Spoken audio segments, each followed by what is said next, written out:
This land is your land. This land is my land. From California down to the New York Island. From the redwood forest to the Gulf Stream waters.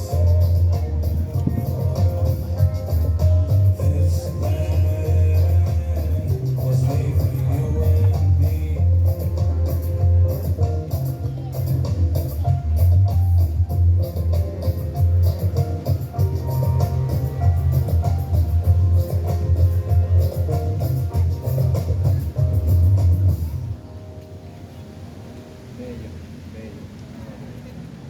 Let's plant new seeds, birth a new nation, where all nationalities are celebrated and not just tolerated. Hold on to the idea of unity while holding hands. Walking through our past transgressions of hate and return back with love, we witnessed too many backs against the wall, presidents declaring we build walls to keep us divided, but united we stand. Amen. As I went walking, now they tried to stop me. They put a sign that said private property. Well, on the backside, you know it said nothing. So it must be that side was made for you and me.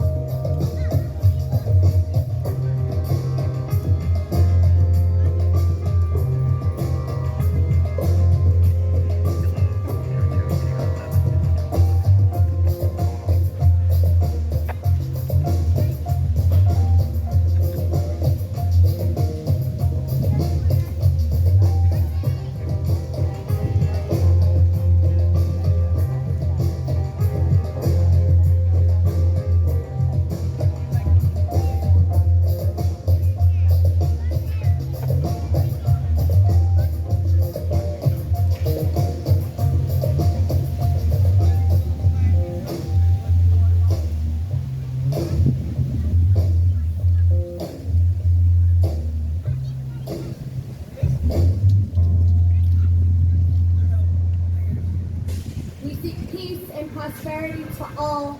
No more asylums, cages, or bondage. This land, this soil, is rich. It continues to nourish all souls. No forbidden fruit, no blood on the leaves. We must get deep within ourselves and understand that only we can shape our future. Rebuild and reclaim this land, for it was meant for you and me.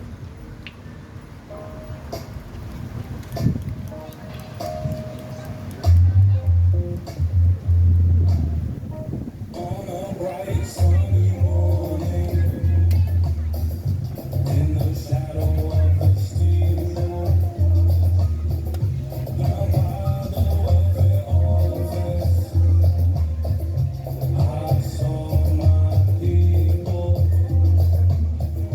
You know they stood for me.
71, serious injury, 25 William J.K. Boulevard. Today, Boston, nearest box 18181, yesterday's shadow. Boulevard at 75, 1937. Tomorrow is today. People say beauty comes from inside. What exactly does inside mean? Minerals, metals, like iron and steel. Air and earth, like lungs and flesh. Fire and water, like food and blood. Red and white cells pumping beats through our veins to frequentize our brains. We are maestros of the cosmos. We write, create, direct our composition to perform day and night in the infinite flash we call life. Once we beat, once we breathe, we move like puzzle pieces, finding our place for purpose. We descend from tribes of oneness, earth, family. Distance through closeness, meetings at eyes, embracing self through journeys of the all, connection, separation, crawling with growth, expansion of wings, soaring, relaxing hands ready for flow, exchanging harmonies in mutual nosedive dissension, starlight heights of aviation, consistently centered at the heart.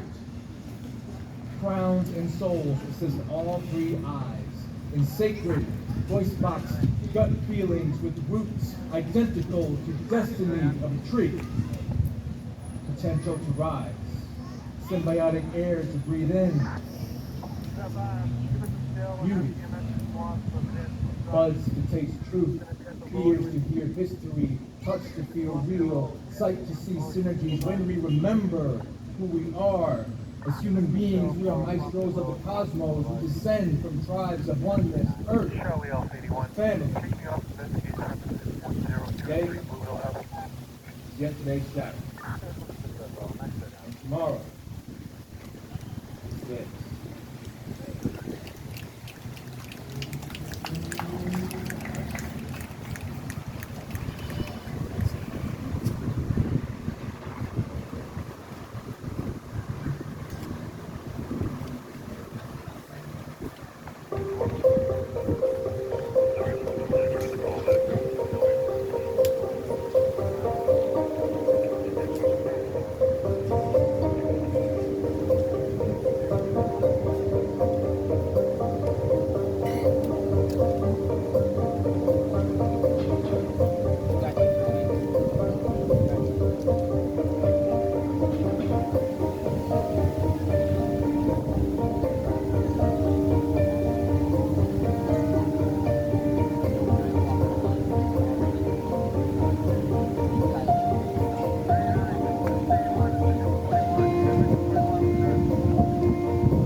my mother always taught me. Subject outside there yelling at fences.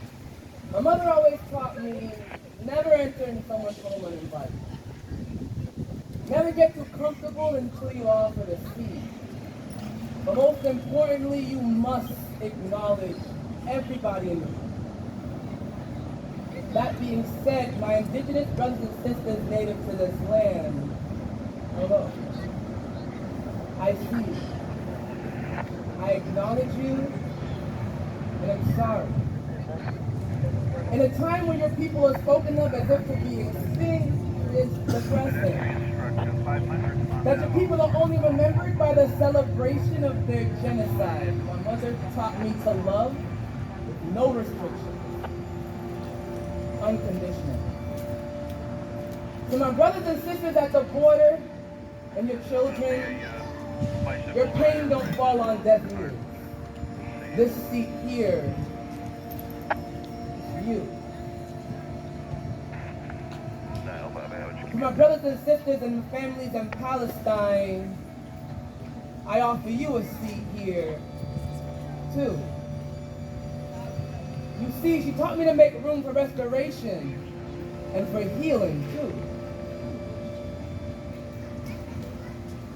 My mother taught me to love the things that make us different.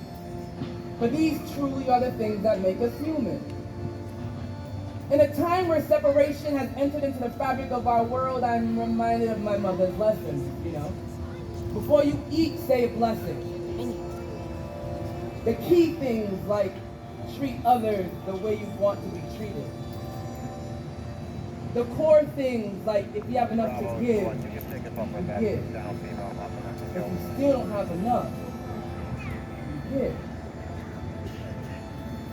Before I could read or write English, my proud Haitian mother taught me what it meant to be human. So let's try to be human. So we all breathe the same air. So we all share the same earth.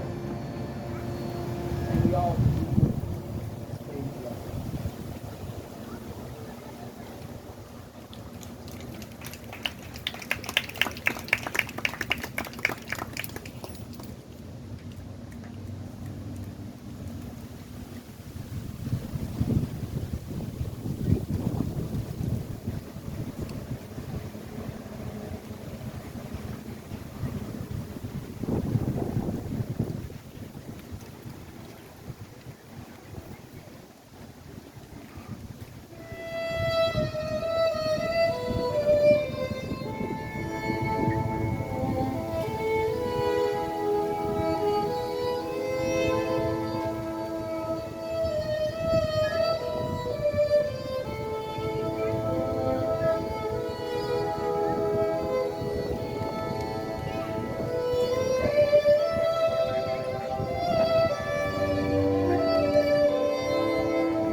199 North Harvard to investigate further claims of sexual assault.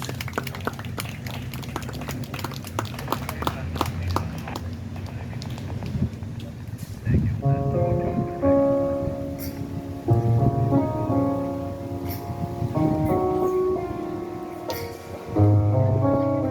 Just a little more love.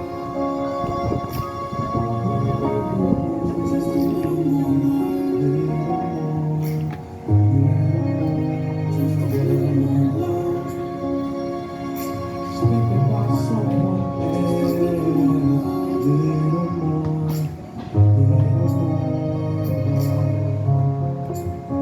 Lately life seems so cold.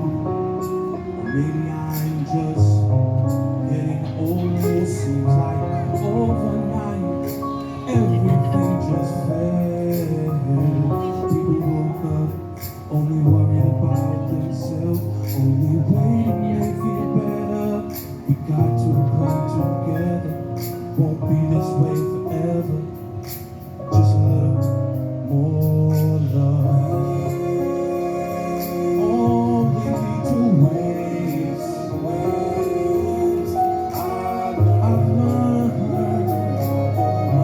I've learned to walk away. I've learned just a little more love, just a little. See, all we really need, little more, just a little more love, just a little. Just think about someone else, little more, with every breath. Know you're blessed. Give your all. Do your best. We're just passing through. One day we'll all be gone. Hope the good that we do for our ways are wrong. It's the hard times that remind us. Only God's grace can guide us. Can't let nothing divide us. Just a little more love.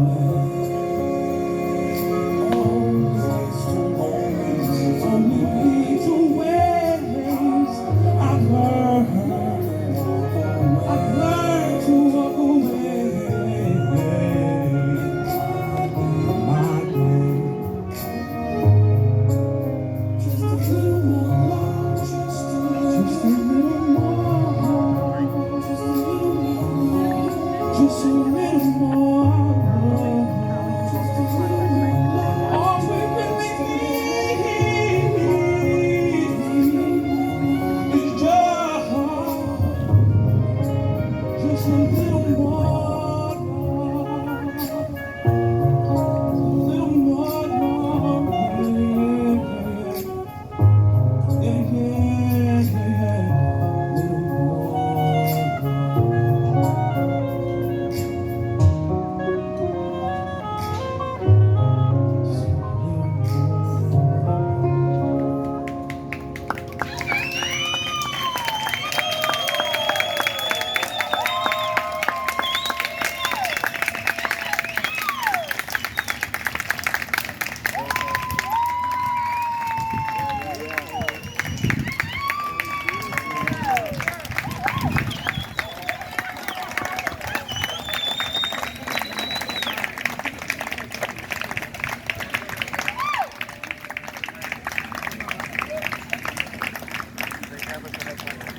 Good afternoon, good evening. How you guys doing today? Can we get one more round of applause for everybody? Can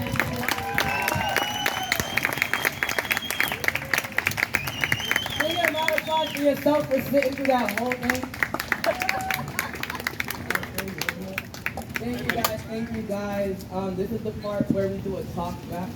Please take a second for yourself. Please take a second to analyze yourself and all the feelings you may have had about going through this experience with us. And we're gonna talk. Guys, can we start sharing a little bit more closer? Why y'all so far away?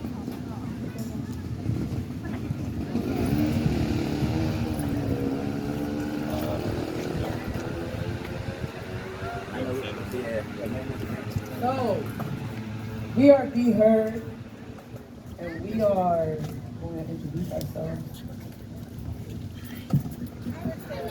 I got it. Oh, wonderful. Okay, cool. I know that.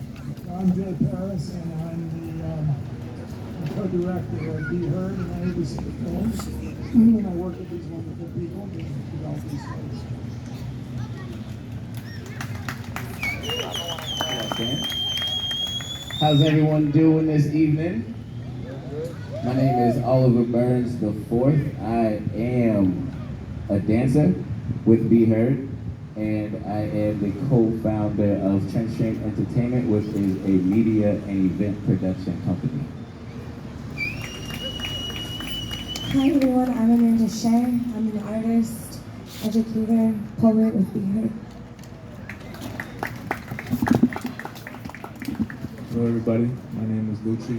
I'm also the creator of the Facebook group and podcast Art Without Ego, a poet. Hi everyone, my name is Hassan Booth. I'm an artist. I'm one of the performers in this production. Yeah, I think that's all, right? Yeah. Hi, I'm Adrienne Brayton. I'm a dancer and a choreographer, and I'm from Jamaica Plain. Hey everyone, my name is Ronnie. I'm really honest, dancer and mental health counselor. What? Can you hear me now? Yeah. Oh, right. I'm sorry. My phone in the mouth. Yes. They come out right. But anyway, yes, dancer, artist, mental health counselor. Hi, my name's Lonnie. I'm a dance artist and dance educator. Good evening, everyone. Carmen Bernardo, dancer. Hi, everyone. I'm Flora. I'm a dancer and educator. Hi everyone, I am Charles Morrell III. I am a composer performer.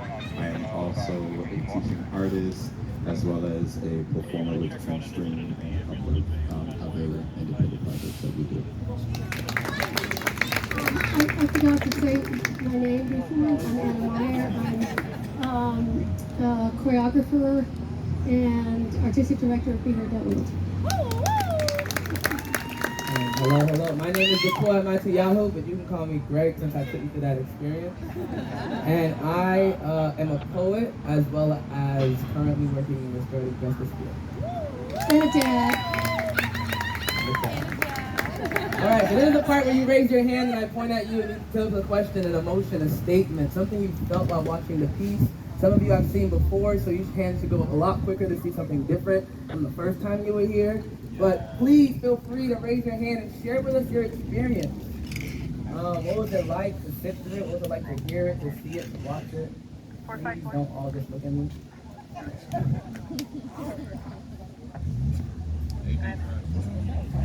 Thank you. My name's Deidre. So this is my second time seeing the performance. So me sitting in the front, last time I was in the back. So sitting in the front was more, how do I say? I felt like I was in a trance with you all when y'all was doing your performance and performing the words.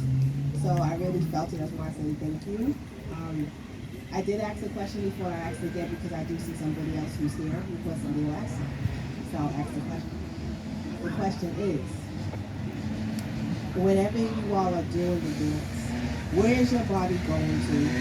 And when you're performing the words, what make you have the words that you're writing for the poem or the piece that you're doing?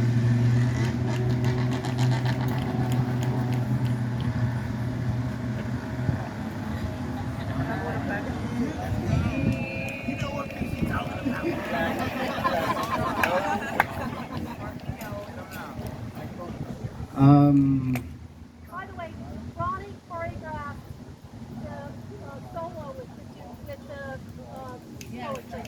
Just want people to know that. So yes, I did choreograph the solo to the poetry. It did happen accidentally. Originally, when Anna approached me about it, it was at the time of George Floyd. So that would transpire for me to choreograph that piece. then somehow after the fact, it was a poem that I did, and it just gelled, and that's how that worked originally. But every time that I do step into it, it does take me on a trance. It does take me to my ancestry, and then also what's happening now and what's still happening. But it's just a different face to it.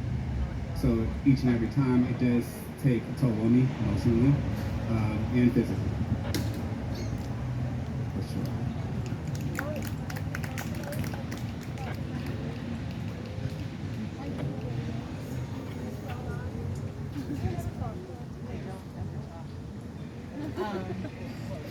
Well, I guess something that's coming to mind, and it's actually what a couple of the moments I get to dance with Ronnie. The pauses are these moments where you're on stage and you know there's something else that's going to happen, but you have about 20 seconds where you just need to be present. Something I've really started to think about when I'm always holding my heart and just needing to stand is my ancestors as well. So that's why I've been slowly kind of scanning up to the sky. I love to perform outside, so I think that adds a big element to be able to really see the scale out here. And yeah, I always feel a bit of my ancestors up there when I really take the time to be present and see up. So in terms of... Somebody else take it. I got you. In terms of the words that go with Ronnie's piece, very similar. So I hesitated to get into my car because I am black. That's a real thing. I caught myself literally stopping and was like, my wife is white. I was like, I think you should get that. And then it was just like a repeated pattern that became a year of me not driving the car and not aware that that was happening. So all the pieces I feel like we got has always either been prompted by Anna to go deeper, or it's we're already there and she literally is like, oh, we're the catalyst to put that into. Like Ronnie says, that piece isn't an easy piece to perform. I remember in Cambridge, right after I got off stage, I had to go put myself in the corner and collect myself. Every time I do the piece, and every time we do the piece, I feel like there is a representation spiritually that's happening in the piece. The piece has a lot of history that we go by really quick. So that's kind of where the words kind of come from. I feel like predominantly it's just our experiences that kind of guide that. Talk about the history. Were you talking to somebody during that poem? Yeah, so, man. Anyway, in that poem, I showed my kids the poem, and the first thing they said after reflection was, fucking white people. And then I was just like, where in the poem do I say the word white people? Not once. I'm attacking an ideology. I'm not attacking a specific color of people, right? We are all American. That's an American story here. Americans bombed Americans. That's why I say, well, your people, our people, and that's the concept here. The concept is I can have an open dialogue about the conditions that happen in the country that I'm in. Other people cannot. We all are a part of that dialogue. So that poem is supposed to bring to the attention that we've all been affected by the 400 years of whatever. It's not just me. It's not just epigenetics. It's not just because I grew up in the hood and there's heavy police. It's not because I had poor schooling. It's the history of our country as a whole. So who are you actually like referring? Like who are you saying that to? Oh, yeah, in the piece, my bad, I'm sorry. The piece is a double entendre. I'm in a therapy session. I can't even tell my therapist how I feel without disarming myself. That's what's happening, right? With my hands up, I disarm myself to then tell you how I feel. To why I can't get into my car, because a black man raising his voice to threat. And as you see in the piece, I raise my voice and I bring it back because, I'm not trying to threaten you, I'm just trying to point. So that is who I'm talking to in the piece. Any other questions?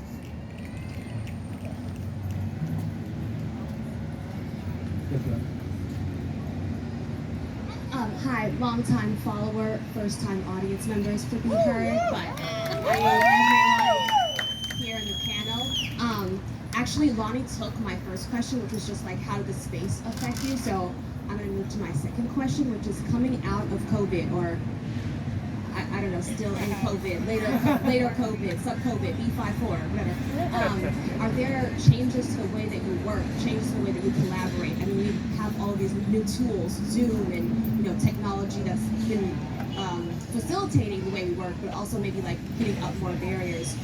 Are there things that now when you come together in the studio and at dinner, like, just can you speak a little bit about how that's affected your collaboration?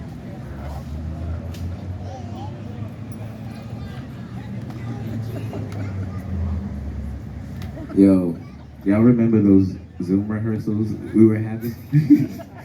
It is the most difficult thing to try to learn choreography via Zoom, especially when you live in a two-bedroom apartment with a really cramped living room, and you only can see this much of the.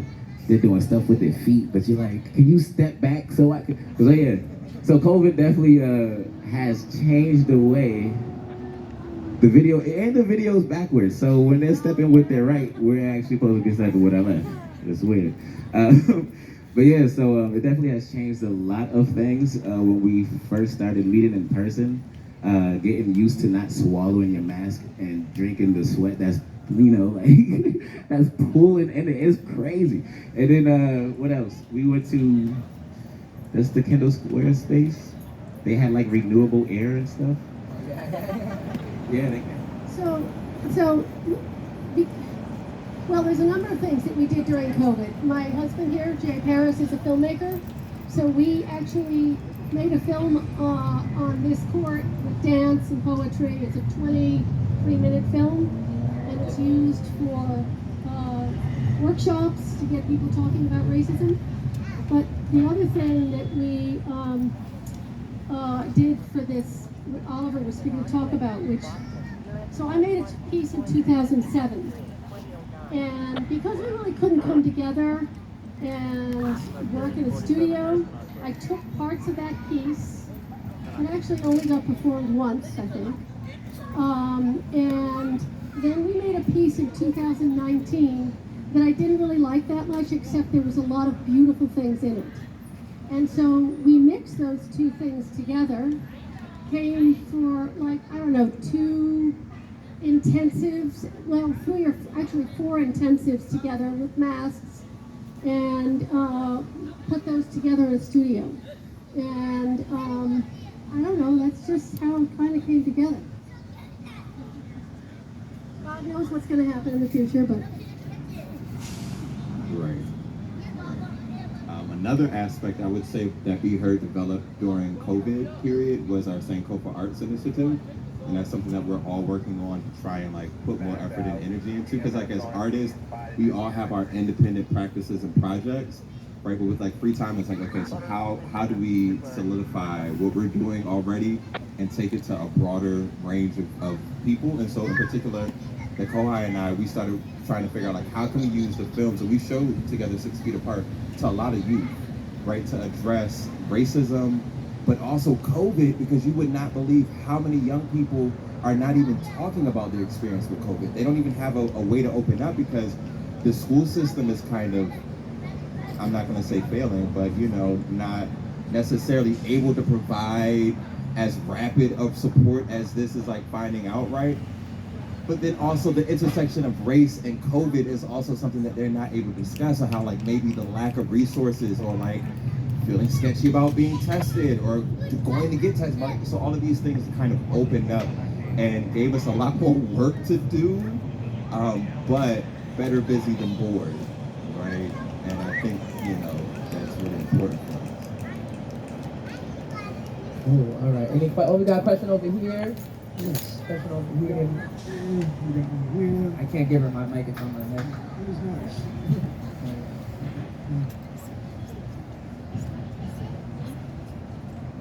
Peace, everybody. Y'all were amazing.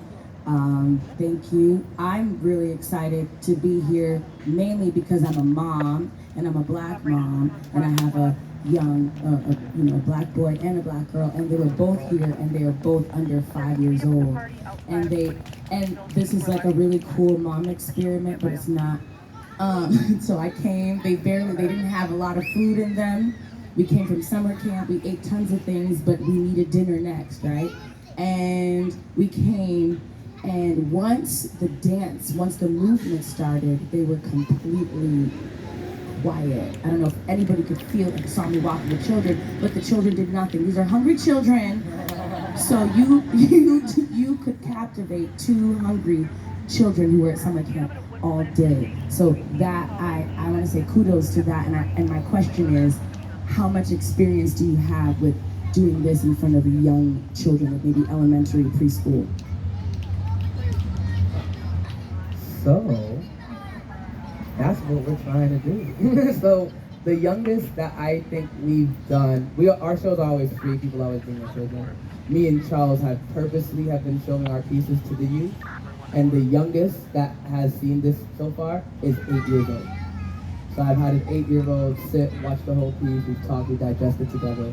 So the 8 is the youngest, but as an individual, we have yet to collectively do that, and that's what the Takofa Arts Initiative is our way of going into schools and then breaking the piece down to be digestible to all the youth. And then to add, right, because these are elements we think of as like not just artists, but like, because we're healers in the community, right? Like we're doing healing work. So to have the food is an important component, right? So in the school systems, we want to take drum circles, we want to take movement so that they can like actually, because like the thing about tension is when you're holding on to tension, it's in your body, right? So like you're watching something that could be traumatic, and before you talk about it, letting that actual energy out of your body is really helpful. The same way eating food after something traumatic is another way to like, yo, did you see how crazy that was to experience how he was laying on the floor for that whole time they had to compete, right?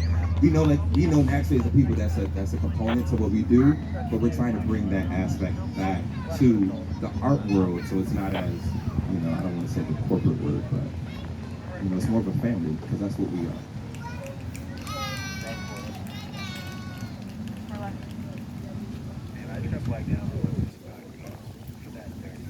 Peace, beloved. I appreciate you all for demonstrating such a powerful piece. My question to you is really because I don't truly understand dance. I never truly understood dance. When I think about dancing and I go out, I don't know if you guys remember Hitch when he said, you stay in the 1-2, that's you. That's me. You know what I'm saying? I don't step outside my boundaries. But as I was sitting here and I was trying to interpret, really just through my own lens, I am an actor myself, and there's a lot of movements and specific things that I do in order to, present whatever I'm trying to convey. When you guys are working, how do you guys come up with meanings for your movement? Does that happen through somebody saying, all right, this means this? Or do you add your own interpretation? I'm going to throw this over to Anna because she really has developed a lot of vocabulary over a long period of time. You can have that translate. Well, I mean, a lot of the, you mean like there's certain, this is showing your soul. These are tears, they're in every piece. These are feelings. What else? Shaking, rolling the dice for luck. Yeah. Oh, yeah, this is like that section with all this happening, the death section, people dying. People dying. It's not, it's not silly business. But also, like, you can look over, like, Oliver decided tonight that he was going to add a little solo at the end. So, the hip-hop dancers, I may give them directions to say, could you move with this person? And they'll do their thing. I don't know what else. Like sometimes I give a phrase to one of the dancers and they say, screw with it, do something to it, turn it upside down. Or sometimes they're playing in the corner doing something and I say, well, that's really great, let's use that. Or, so, I don't know, is there other things I should be saying? The only other thing I would add, oh no, go ahead, Adrian. I was just going to say that, the nature of dance is similar to the nature of acting. I think all performing arts, that every time you do it, even though you're doing the same thing, you're not doing the same thing. It's never the same. And we do a lot of site-specific work, right? So we're in different places, we're in different communities, you're seeing different things, the lights are different, the floor is super different. And I think tonight, in a specific moment, things meant different things than they had in the past. So, you know, I may be looking at a particular audience member and then I'm looking at somebody next to me and it's never happened before and it'll never happen again that way, which I think is the beauty of performance art. And going back to the Zoom thing, there's nothing like live performance and being in the space and feeling the energy. So there are things that mean specific things, and you know, Oliver and I do a duet to Lucci's poem specifically. So there's movements that this means fire and this means water, but it's all kind of transmutable and changeable, which is kind of great. Since Adrian has spoken, just before I give it over to Dick Lowry here, I do want to introduce someone who you've seen in the posters. And this is a dancer who actually has been injured, and Adrian very beautifully and nicely stepped in her place. And the red dress represents the heart. So you notice that the movement she does is often between different forces to represent the heart, and how critical that is. I don't have a question. I just wanted to say I'm Dick Lurie. I'm a poet and a musician and a neighbor of Jay and Anna. And I thought it was remarkable. I'm just hearing something now a little bit about Canadian, a little bit about improvisation and now that and what Anna said too. And I just wanted to. I thought the music and the movement and the poetry all together. There was really a remarkable kind of unity that I just don't experience very often in a performance. It's really good.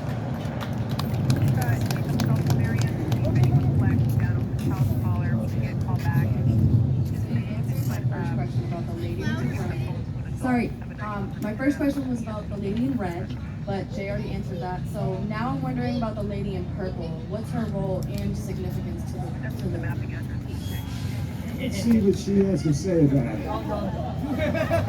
Let's see what she has to say.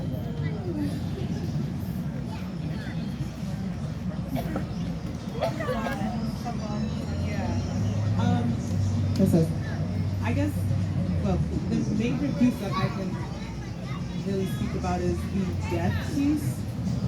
Like Adrian was saying, it hits different every time. I have to really channel in and,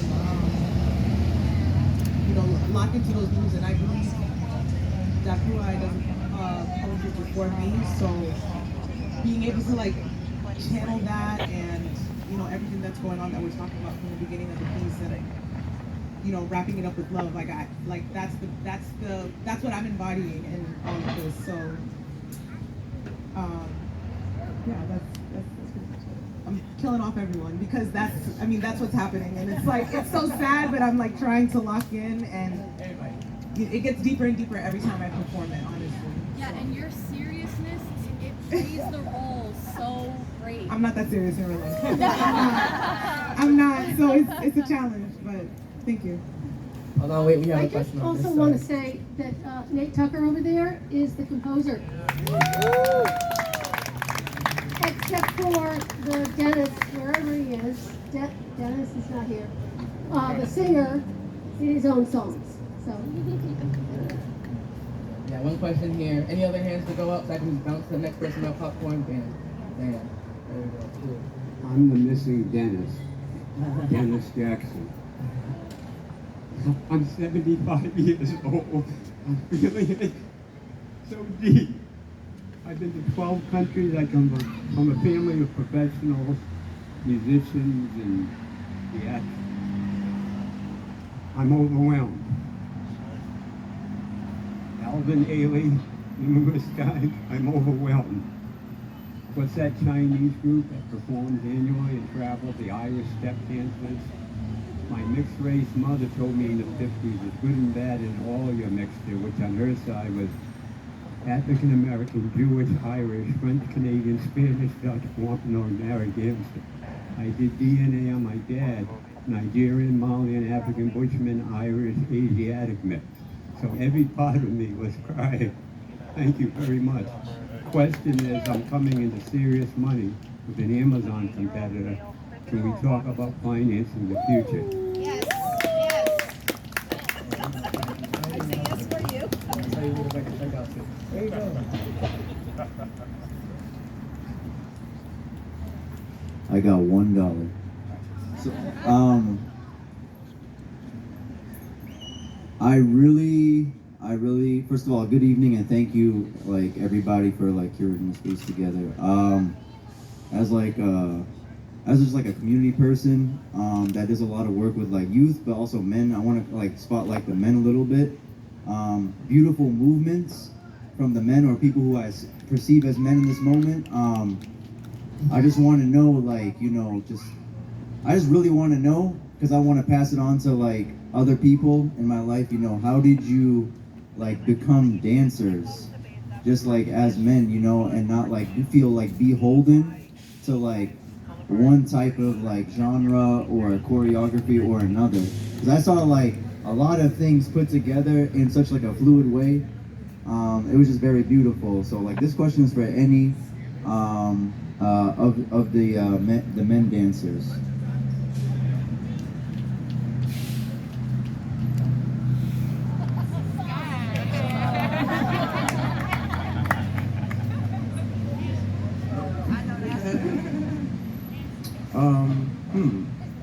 Well, I've been dancing for almost 15 years.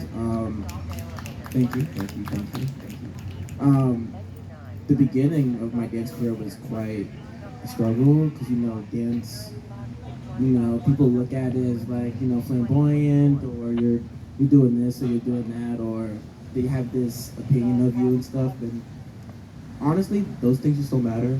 And dance is an art form. It's in your soul, and you know, I like to say we're born from a boombox sometimes out here, you know, and that's all you gotta roll with. That's it, pretty much. Yeah. And you had a mother. Oh, and I have my mom. Yes, my mom. Yeah, she's over there. Yes, Edna, my mom. She's the greatest person of all time. Yes, she's the best thing that ever happened to me. You're right, absolutely. Yes, you're absolutely right. I'm so grateful. She's the best thing ever. Yes, that's my mom over there. Yes, yes. Moms help. Yes. Oh, you want to? All right. So I just want to say, I've always hid that I did ballet. So in the 3rd grade, Boston Ballet came to my school and they did a workshop and they chose the best boy and the best girl. So for like 2 years, I got to do ballet. Then they offered me a scholarship, and I hated ballet so much that I was like, hell no, right? Yeah, that's fine. But I always hid that part until like maybe I turned 25. I'm 32 now. And I want to say I officially accepted the role or the title as professional dancer like 2 or 3 years ago. I had never considered myself as such. Yeah, although I danced since I was 9, I started performing and making money off of it since 2012 and still never called myself a professional dancer. So how do I get here? No idea. Just dancing and being confident and just loving music. Honestly, I get lost in music. I get lost in lyrics. I get lost in, honestly, drums. Like, the drums are the heartbeat of any song, even if there's no drums in it. And like, you could just feel it, and it just takes you wherever you need to be. And yeah, that's all I got. Ronnie? And passion also. Passion.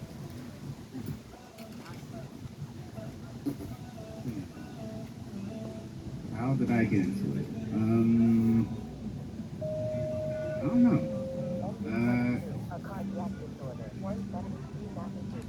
Music videos, I mean, that was the start. Michael Jackson, that was the start. I mean, just seeing the moves, seeing how cool it was, seeing, you know, more or less it's the exposure. When you're walking out in the streets, street performers, that's how another way that I got into it. So the breakdancing and stuff. So how ballet came about, I saw another male dancer dance in high school, and he also did hip hop as well. And then I don't know, it was always a struggle because most people were like, oh, you this, you that, guys with when it comes to dance and stuff, but it was like it really had nothing to do with sexuality or anything. It was just the fact that it was movement and it was universal. So it was like after a while, I just threw that aside. Like I don't give a damn because it's got me to places. It paid my rent. So why not?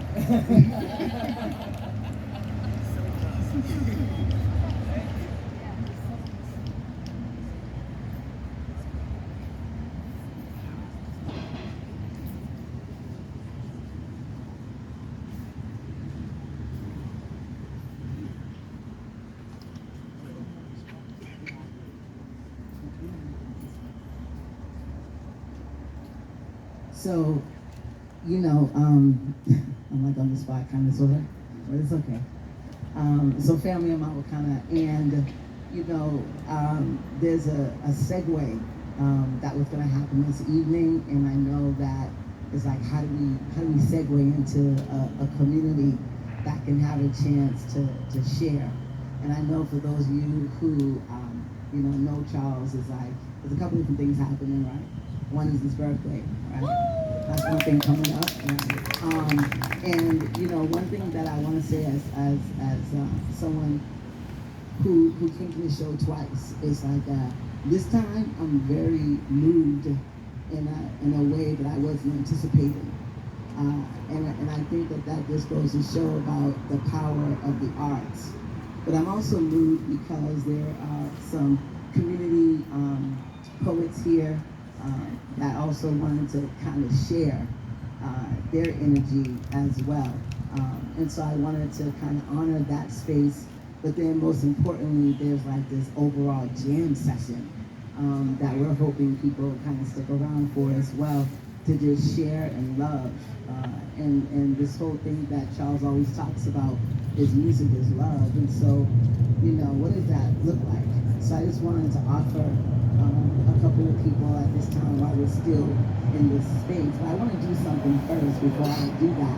Could everyone just stand for a second? There's this thing that is energetic about standing and stretching and being in your body when we've been here so long, right? And so I wanted to. So how I met my auntie, she was my principal. This is the word. Thank you. So can we just stretch for a moment, right? Because something that Charles said is that when we are in this moment of experiencing, it's like we need to kind of tune back into our bodies and just be present for a moment. So I hope Danasia is still here. Is she still here? Danasia? She's not here. Is she here? No? Okay, so I was gonna have Danasia Nancy, who is from Black Lives Matter, just say a few words. And if she is not here, then I need to just do this exercise on her behalf. So once again, Danasia. Okay. So she taught me this on the phone when she was saying what's most important about this thing called activism is to be connected to the person next to you. Because we have to do something, right? It's one thing to experience what these artists have to give, but how do we take that energy and translate into ourselves? And so at this time, I just want you, I'm gonna go through it quickly. You're gonna turn to the person next to you. You're going to ask them what brought them here. And when we think about this journey of the fight that we were talking about earlier, against hate, we're here for love against hate. What is the one thing that you're committed to doing around this movement? What is that one thing? So you're going to turn to the person next to you and ask them their name, ask them why they're here, what got them here today, and what are they going to do about this thing we call the activism, the work that we have. Give you guys 5 minutes. Just 5 minutes.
Oh my God, it was beautiful.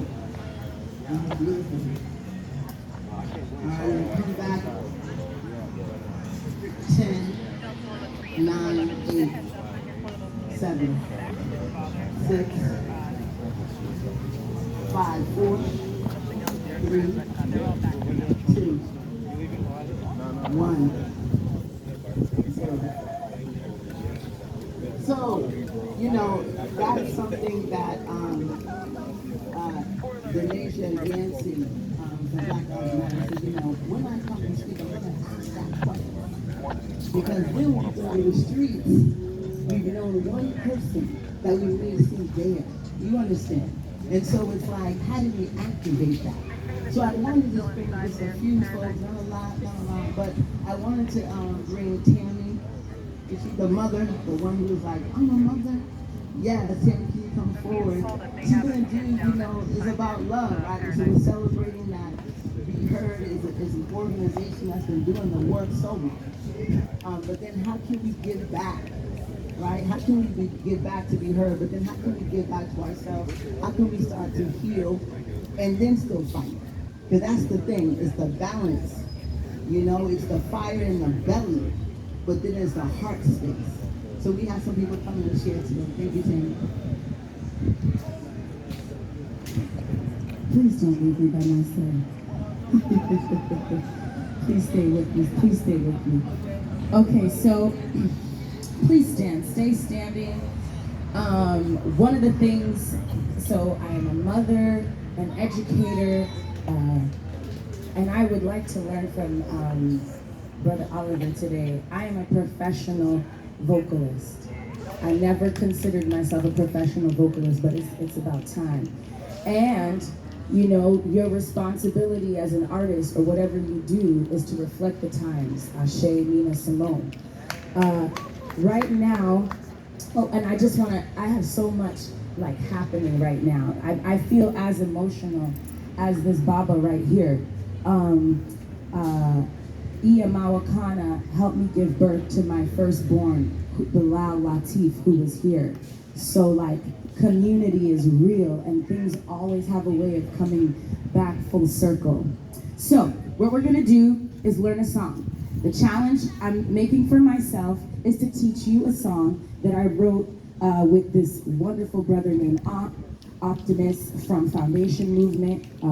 Took me under his wing as a baby sister to do creative work with me, and we put this song together. So what I'm gonna do is a call and response. We're gonna say the words to the song, and then I'm gonna sing to you, and there's another part of the song that you have to sing. So I basically want you to learn the whole song and sing it with me. That's basically what I want to happen. Okay, I feel like I learned that in theater, you know, like talk to everybody in the room, right? Okay, so this song is like affirmation. So everybody say, hold fast your flame. Hold fast your flame. Shine your light. Shine your light. Keep your head up. Keep your head up. Toward the sky. Toward the sky. Don't let pain. Don't let pain. Steal your joy. Steal your joy. Know your worth. Know your worth. Love your soul. Love your soul. Hold fast your flame. Hold fast your flame. Shine your light. Shine your light. Keep your head up. Keep toward the sky. Don't let pain steal your joy. Know your worth. Love your soul. Last time. Hold fast your flame. Shine your light. Keep your head up. Toward the sky. Don't let pain steal your joy. Know your worth. Love your soul. Oh, clap for yourself, please. Big up yourself, big up yourself. If you say, I used to say, so loud, I used to say, come on, I Yes, I just had to, Haitian do it right there, sneak it in. Okay. Let me hear you do it one more time. Hold fast your flame. Shine your light. Keep your head up. Toward the sky. Don't let pain steal your joy. Know your worth. Love your soul. Okay.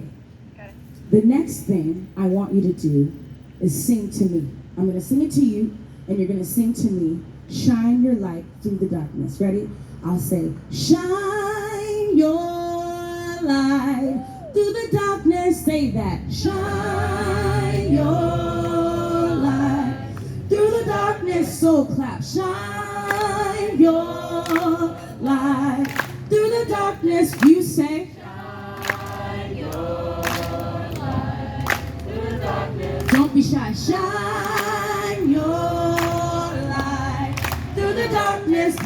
Shine your light through the darkness. Hold fast your flame. Shine your light. Keep your head up toward the sky. Don't let pain steal your joy. Know your worth and love your soul. Yeah, yeah. You say, shine your light through the darkness.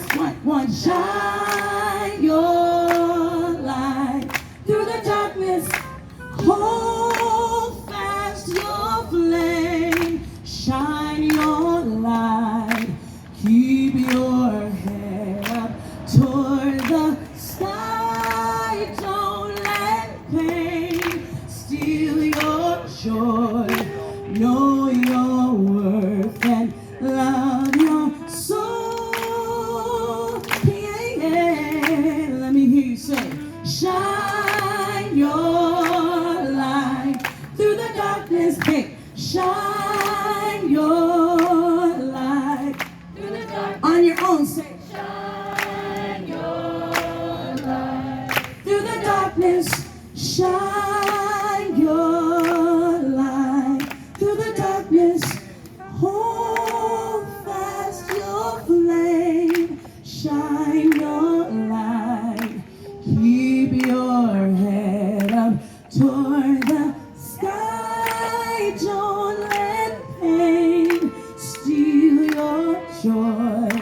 Know your worth and love your soul. I shall.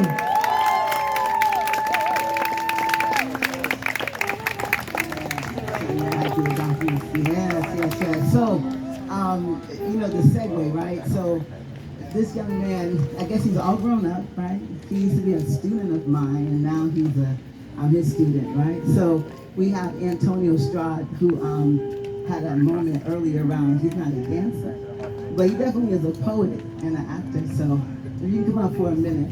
Thank you. Antonio. Peace. Thank you, Miss O'Neal Day. You look the same as when I was in school, and I love you so much. All right, how are we gonna do this? Clap your hands if you heard about the governor passing the Crown Act. You guys, the Crown Act. Are you guys not familiar? Sister, can you come here for a second? You right there with the afro. I don't know you, you don't know me, but I want to use you. Can I show y'all what a crown is? Can y'all make some noise for her crown? What is your name, sister? Jade Chanel Yvonne. My name is Antonio Starr. Nice to meet you. Can you stand next to me, sister, while I do this? Thank you.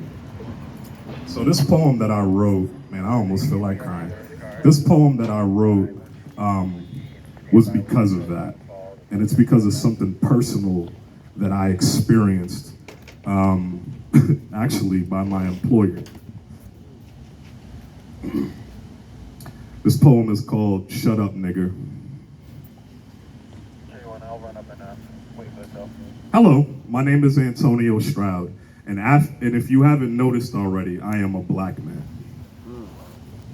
I walk tall, I speak proudly, and my skin is made of gold. I was raised by the rhythm of Roxbury streets. I can't help it, it's in me. I'm college educated. I've gotten accustomed to professional decorum. I've had leadership positions in corporate America. I responded to clients' emails with lightning speed. I've been invited to the company picnic with big wigs and offered potato salad with raisins in it, in which I politely declined because Big Mama didn't use raisins in her potato salad. Big Mama was from hot Alabama and a Jim Crow South. And on her way to get milk from the market, she risked getting hung by her neck because her skin was gold. Big Mama had an afro.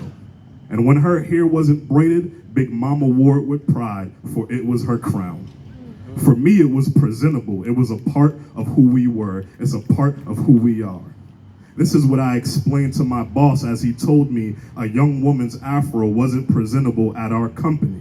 And when I asked him if our employee manual was updated since the Crown Act was recently passed in Massachusetts, I was fired. Let go, left for dead. I was told I was advocating too much for staff, but still I rise like Maya Angelou. Still I rise like the morning sun. Still I rise like every hardworking black man and woman who won't give up in a country that doesn't love our crowns, our gold skin, and us. And hell no, I won't shut up. This nigga won't shut up. I'm just getting started. Thank you. One more time for our queen with the crown.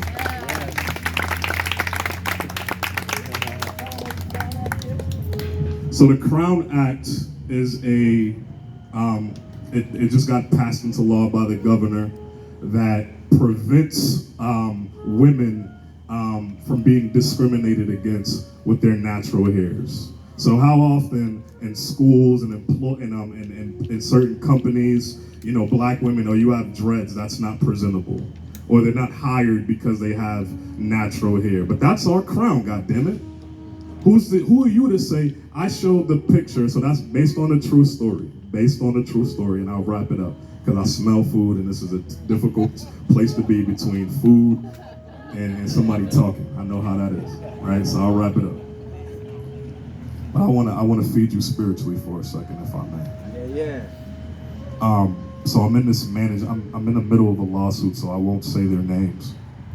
But I go to work and I receive this random text message.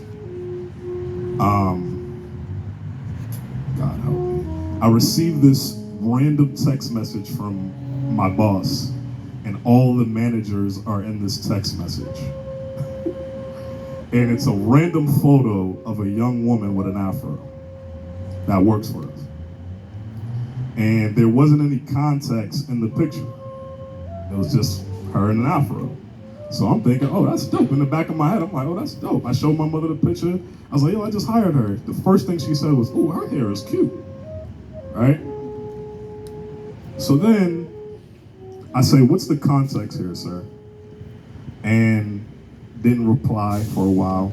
Then he says, hey guys, I'm sorry I didn't put any context behind the picture, but I'm pretty sure our employee manual says blah, blah, blah, blah, blah, blah, blah, blah, blah, blah. All right. So then I asked him, I said, does the employee manual, has it been updated since Massachusetts recently passed the Crown Act? And I never got a response, right? And I left it alone. I walked up to the sister, I said, what I did reply to him was, okay, sir, I'll let her know. but I'll be gentle, as that is a sensitive topic for our black women. And just to avoid any, any consequences legally, have we passed that? Have we updated our policies because of the Crown Act? I never got a response. Told the sister, hey, pull your hair back. She said, no problem. I was fired because of that, right? But I stand here today in front of my community, and I tell you, no matter where you are, I'm fine. I'm employable. I'm marketable. Stand up for what you believe in. And we got our young kings here, our young queens here. This is what it's all about. As soon as I got released, Miss Onifade hit me up and told me to speak out against hatred in this country. I don't know what you believe in, whatever you believe in, but in my world, that's not a coincidence, right?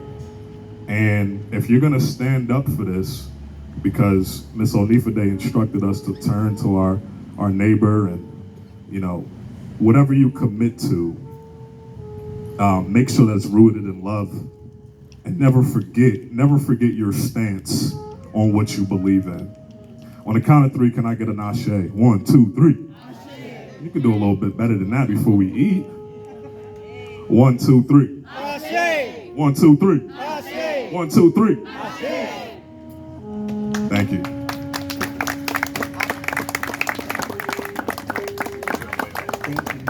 So, like learn from a student, this is the time that we're going to go ahead and at least have some food, but I encourage you to hang around because you heard the music is more to that. And we have some musicians who have their horns and their spirits here. So please get something to eat and come back and relax yourself for a while the music continues. I love you. I love you. Thank you.